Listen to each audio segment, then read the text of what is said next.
Good morning, guys. Good morning, guys. Kana uchinge watu uda kunatsvaga help ku social media, please tangai magara pasi mafunga musati mauya handiti, because there is a lot of stake kana mazopiwa help handitika.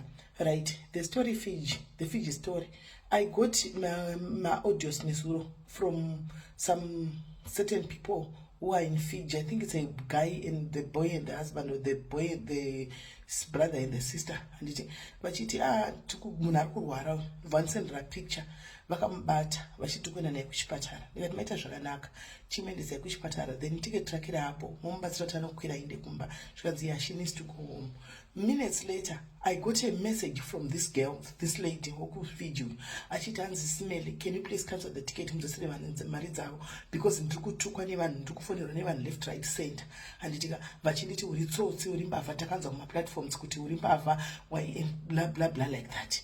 Then ndobva ndatomusendera audio ndikati, are you worried about what people are saying? Kana kuti you're concentrating on your help. You came to me uchichema uchitone dambudziko, and I saw you, and then I said it to help you, and you had one person akati wedu munhu wedu akati chakutengera ticket, and akakutengera ticket. Now ticket wavenaro, you start telling us the story. And it ticket rakatengwa, do you think unokwanisa kurefunda ticket inorefundawa here kuti munhu adzosere mari yake, vanhu vese adzosere mari dzavo? Because ticket ended up amounting to 1.3, and mari yakanga yabhadharwa ikatozowedzerwa imwe mari yaibhadharwa, I think pane ilida kunzakisa 300 ikatozowedzerwa kuti kwane 1.3. Saka uri kuda kuzama kuita sei? Concentrate on you going home. Zvevanhu haungasocontrol social media. Ndobva zvapfuura akanditi alright zvapfuura. Nasi kuseni zvinichimuka ndawana kuenda mamessage, SIS MELLY cancel a new ticket riya mudzosere vanhu mari dzavo, I can't do it. Ndobva ndisendera screenshots handitika vamwe vanhu vaimutuka, handiti maona kana takanga vameendera here kana kuti chii chakaitika, I don't know. Pane screenshot yandaona iripo, handiti I will post the screenshot on social media kana kuti amen mungoonawo, handisi kuziva. Ndobva ndati ko inga when I told you to ignore vanisari kufonera iwe ticket wabata maoko aanaro, chiri kukunetsa chii?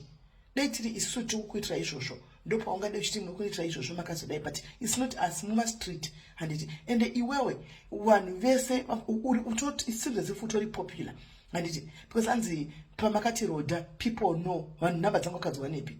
So ndobva ndamuti iwe uritori popular, because kune live yakaitwa kwandodoko uchitogunzwa waikwira kuma live kwana ndodo stereki uchitovatadza imba yawaiti waigara, but imba iyi obviously ndeko kwawaishanda antiona, and all those. Saka utori munhu ari famous, and ipo wakataura nyaya kuti since zifanhu vakanda vaizwa nyaya yeFiji kunze kwedu isusu kwakazouya kutsvaga help, tatisingatozivi kuti kune nyaya yeFiji handiti. Saka now apa pawakuda kuita sei, do you know kuti tine brand ratinaro, tine mission watinawo, ministry wokubatsira vanhu, uchakanganisa vanhu vakanda kubatsirwa nekuda kweselfishness wakauri kuita. But zvisinei ndabva ndabata treasurer vakatenga ticket kuti vaconsulte travel house, handika tione kuti inokwanisa kurefunda here. It's obviously kana vakati vari kurefunda havarifunde full amount, and saka ndamuti iwewe uchidzora mari yese balance todzosera munhu mari yakakwana. Kana wati uchade kuenda kupi, uchade kuenda kumba, because uri kusvika kuti uri kutwa nevanhu, handika vanhu vari kachifona hanzi left right center vachimutuka, hey tokuziva waizodai. Saka itsinzo dzimwana yaikwira kuma platforms, mukadzi yaikwira kuma platforms akasiyana siyana achiyamene zvaitika kuma platform kusi atizvizivi usiku takavata.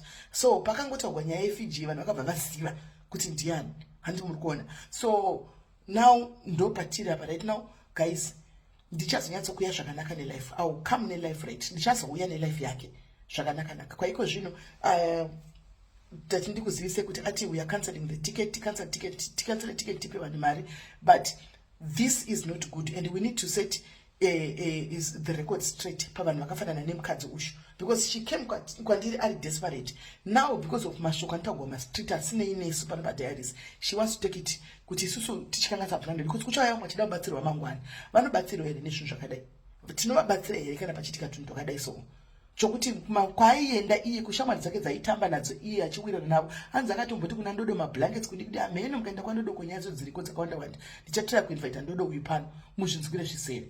So guys, ndo patarira ndikupei feedback yemukadzi uyu muzive zviri kuitika, handitika ndichazoya nelife yake muswera zvakanaka.